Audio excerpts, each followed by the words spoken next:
বিসমিল্লাহির রহমানির রহিম। আসসালামু আলাইকুম। আজ আমি শুটকি রান্না করব। এই শুটকিগুলোর নাম হচ্ছে সুন্দরী শুটকি। এই শুটকিগুলো কক্সবাজার থেকে নিয়ে আসা হয়েছে। আর এই শুটকিগুলো প্রথমে আমি ভেজে নিয়েছি এমনি তারপরে ভিজিয়ে রেখেছিলাম, ভালো করে ধুয়ে নিলাম। আর এখানে কয়টা পুঁইয়ের শাক আমি গাছ থেকে ছিঁড়ে নিয়ে আসলাম। আর এখানে কিছু সবজি কেটে নিয়েছি, তার মধ্যে পুঁই শাক, তারপরে হচ্ছে সুন্দরী শুটকি, লবণ, আর হচ্ছে হলুদের গুঁড়া, আর পেঁয়াজ, মরিচ সব কিছু আগে থেকে দিয়ে দিয়েছিলাম। এখন তেল দিয়ে দিলাম, দিয়ে এখন ভালো করে মেখে নিব। এই তো ভালো করে মেখে নিচ্ছি।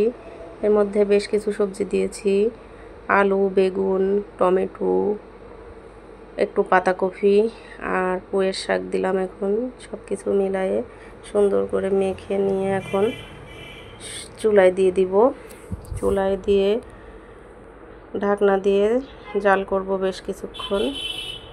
এই দেখেন এখন কিন্তু ফুটে গেছে। আবার একটু ভালো করে নেড়ে দিলাম, নেড়ে আবার ঢাকনা দিয়ে আবারও কিছুক্ষণের জন্য ঢেকে দিব। তো শুটকিগুলো আসলে অনেক মজা লাগে সবজি দিয়ে আমার কাছে।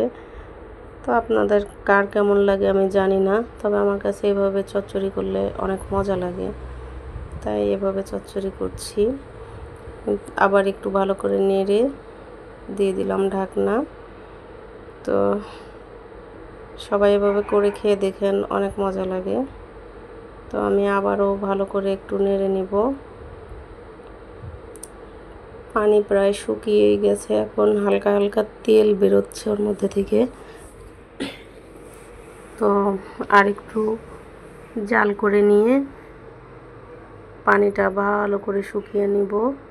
ওর মধ্যে তেল বা পানি যাই থাক সব শুকিয়ে যাবে। এর মধ্যে দিয়ে দিলাম একটু ধনে পাতা দিয়ে আবারও একটু ভালো করে নেড়ে দিব।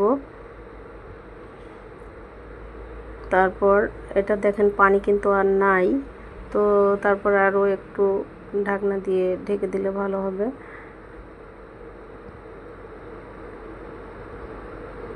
তো আমার শুটকিটা কিন্তু হয়েই গেছে প্রায়। আবার একটু ঢাকনা দিয়ে ভালো করে ঢেকে দিলাম। এখন তুলে দেখছি যে হ্যাঁ, একদম হয়ে গেছে। তো শুটকি এভাবে রান্না করবেন, মজাই লাগে শুটকি এভাবে রান্না করলে। খেয়ে আমাকে জানাবেন কমেন্টে কার কেমন লাগলো। তো আমার শুটকিটা একদম রেডি। তো সবাই ভালো থাকবেন। আল্লাহ হাফেজ।